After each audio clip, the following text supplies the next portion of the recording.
Hey everyone, I wanted to quick give you an update. The first thing I wanted to do is thank you for jumping into this Og Prep Gives Back challenge. Thank you for embracing the idea of getting this cow for these families in Rwanda. As we get doing that, I wanted to give you a little bit of framework to think about what we're doing. I mentioned my personal story yesterday of a time when I was in college where somebody just like literally paid for my tuition for a semester, and what a game changer that was in my life. I can't imagine somebody giving me a cow and allowing the kind of reconciliation we're talking about. But I want to talk about money for a second. Jesus talks about this a lot. Why do we give? Why do we ask you to give? Um, Here's a passage we're going to look at real quick. Matthew 6:19 through 21. So I'm going to read this passage. I'll put it on the screen here. You can see it. And then I'll leave some questions for you guys. And your advisor has some questions. They can talk through it. And you guys can wonder together about what Jesus is calling us to. All right. So here's the passage. Jesus says, "Do not store up for yourselves treasures on earth where moth and rust consume and where thieves break in and steal. But store up for yourselves treasures in heaven, where neither moth nor rust consumes, and where thieves do not break in and steal. For where your treasure is, there your heart will be also."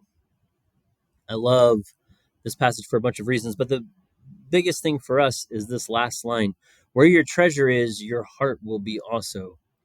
Jesus says, in a nutshell, where you put your money, your attention's going to go. Your heart is going to follow. Right? What you start to give money towards, you're going to start to care about.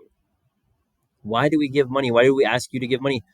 Because we want you to be people who genuinely try to follow Jesus with all of who you are. And all of who you are includes money, right? I'm not asking for this money for me or for our school, right? I'm asking for this because this is good for your heart. Because when you start to give money to folks in Rwanda, you're going to start to pay attention to their lives. You're going to start to wonder what happens with that money. How does this reconciliation happen? You're going to start to care about things and people beyond yourself and beyond your individual community.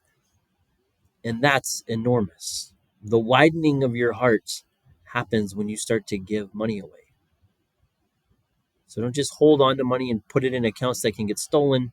Don't just hold things that are going to go away eventually anyway. Jesus says, where your treasure is, your heart will be also. And I want my treasure to be used to expand my heart, to give me the same heart for the world that Jesus has. And I want to help whoever I can help with it. Join me in doing that. Thank you so much for jumping in. Uh, Man, stay with it. I've got some questions for your advisor to ask you. Enjoy these. We'll see you tomorrow.